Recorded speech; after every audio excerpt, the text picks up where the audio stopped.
అనుదిన అరుణోదయ స్తుతి కార్యక్రమంలో అనుదినము మాతో కలిసి దేవుని స్తుతిస్తున్న ప్రియ సహోదరి సహోదరులందరికీ మన రక్షకుడు ప్రభువైన యేసుక్రీస్తు నామములో హృదయపూర్వక వందనాలు తెలియజేస్తూ ఉన్నాం. నేటి ఉదయకాలం మందు మన స్తుతి అంశం సర్వలోకమునకు వెళ్ళి సర్వ సృష్టికి సువార్తను ప్రకటించుడి.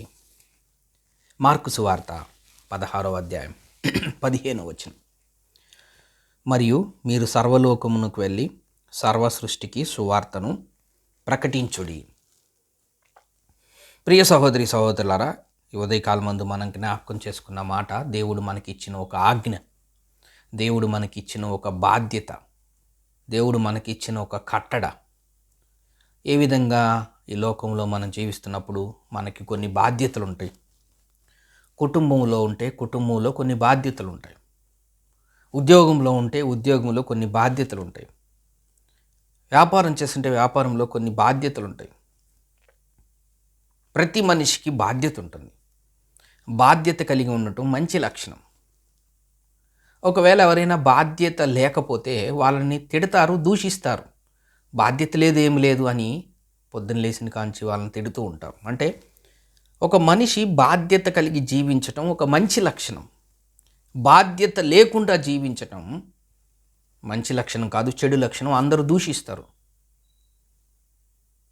ఇక్కడ దేవుడు కూడా యేసుప్రభుని నమ్ముకున్న బిడ్డలకి కొన్ని బాధ్యతలు ఇచ్చారు, కొన్ని ఆజ్ఞలు ఇచ్చారు, కొన్ని కట్టడలు ఇచ్చారు. ఏంటి అంటే ప్రకటించమనే ఆజ్ఞ. ప్రకటించమనే ఆజ్ఞ మనందరి మీద దేవుడిచ్చాడు. ఆయన మనల్ని రక్షించడానికి ఈ లోకానికి వచ్చారు. ఆయన జీవించిన జీవితకాలంలో ఆయన ఏదైతే చెప్పాలనుకున్నారో అన్నీ చెప్పారు. ఆయన మన కోసం చనిపోయి తిరిగి లేచారు. మనకు ఒక మార్గాన్ని, పరలోకానికి వెళ్ళే ఒక మార్గాన్ని ఆయన ఏర్పాటు చేశారు. ఆయన మార్గంలో నడిచే వారందరూ ఆయన సన్నిధిలోకి వెళ్తారని ఒక మార్గాన్ని ఆయన ఏర్పాటు చేసి వెళ్ళారు. వెళ్తూ ఆయన మనకు ఒక బాధ్యతను అప్పచెప్పారు. ఏంటి అంటే ప్రకటించే బాధ్యత. ఏం ప్రకటించాలి? సువార్తను ప్రకటించాలి. ఏంటి సువార్త? సు అంటే మంచి వార్త, మంచి వార్త. ఈ లోకంలో ఏది మంచి వార్త?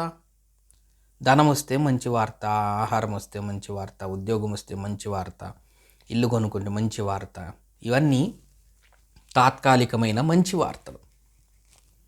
శాశ్వతమైన మంచి వార్త, ఇవన్నీ ఈ లోకంలో జీవించిన జీవితకాలంలో ఉన్నంత వరకే ఈ సువార్త మంచి వార్త.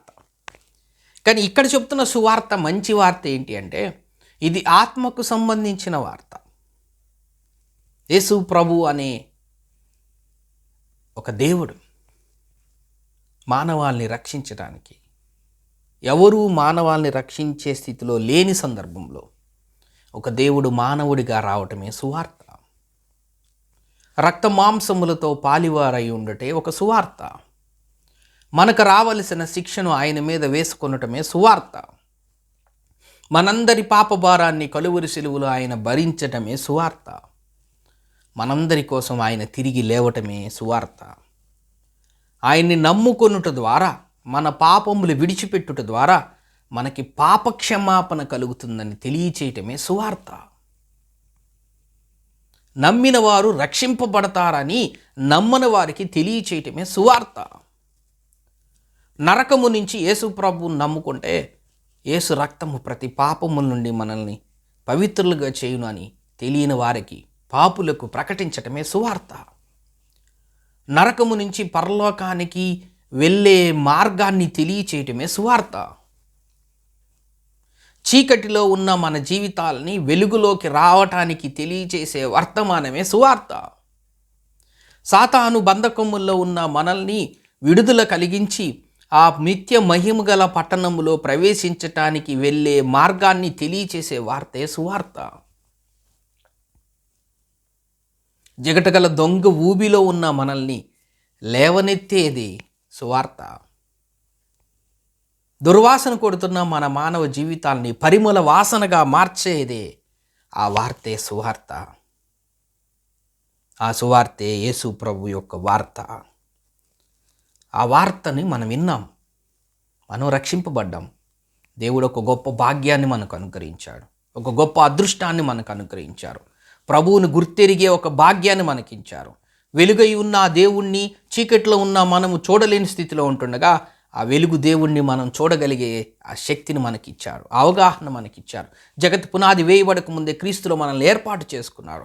మనల్ని ఆయన వెతికాడు, ఆయన మనల్ని రక్షించుకున్నాడు, ఆయన రక్తంలో మనల్ని కడిగాడు, ఆయన బిడ్డలుగా చేసుకున్నారు. అక్కడితో కాకుండా ఇంకా అనేక మంది నశించిపోతున్నారు. యేసు ప్రభు అంటే ఎవరో తెలియకుండా నరకానికి వెళ్ళిపోతున్నారు.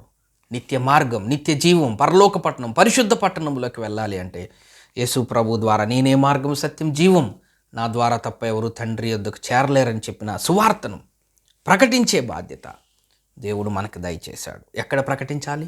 సర్వ సృష్టికి, కొద్దిగా ప్రాంతానికి కాదు, సర్వలోకానికి, సర్వ సృష్టికి. 2 సర్వాలు ఉన్నాయి. ఒకటి లోకము, 2 సృష్టి. సృష్టి అంటే దేవుడు సృష్టించిన సమస్తం, ఆకాశం, సూర్యుడు, చంద్రుడు, నక్షత్రాలు, పర్వతాలు, నదులు, సముద్రం, చరచర జీవులు, మనుషులు, మానవులు, కొండలు, లోయలు, అన్నీ. లోకము, మనం ఉంటున్న ఈ భూమి మీద ఉండే ఈ లోకం. సర్వలోకమునకు వెళ్ళి సర్వ సృష్టికి సువార్తను ప్రకటించాలి. ఇట్టి బాధ్యతను మన మీద అనుగ్రహించాడు. మనకు అట్టి సువార్త మనకు రాబట్టే మనం ఈ ఉదయకాలం ముందు దేవుని వాక్యం వినగలుగుతున్నాం. ఇంకా వినలేని వాళ్ళు, నమ్మని వారు ఎంతోమంది ఉన్నారు. అట్టి బాధ్యతను మనం చెబుని దేవుని సువార్తను, ఆయన రాజ్యవ్యాప్తిని విస్తరించే పనిలో మనం ఉండాలని ఈ లేఖన భాగం ద్వారా ఈ ఆజ్ఞను జ్ఞాపకం చేసుకుంటూ దేవుణ్ణి స్తుతిస్తూ వద్దాం. దేవుడి కొన్ని లేఖన భాగంలో మన కొరకు దీవించునుగాక. ప్రేమగల తండ్రి, నమ్మకమైన మా దేవ, సర్వలోకమునకు వెళ్ళి సర్వ సృష్టికి సువార్తను ప్రకటించమన్నారు. ఆ సువార్త మాకు వచ్చింది, మేము రక్షింపబడ్డాం. ఇంకా అనేక మంది ఈ సువార్తను గుర్తెరక్కండి ఉన్నారు. అనేక మంది ఈ సువార్తను ప్రకటించే బాధ్యత, ఆజ్ఞ, కట్టడలు మాకు అనుగ్రహించారు.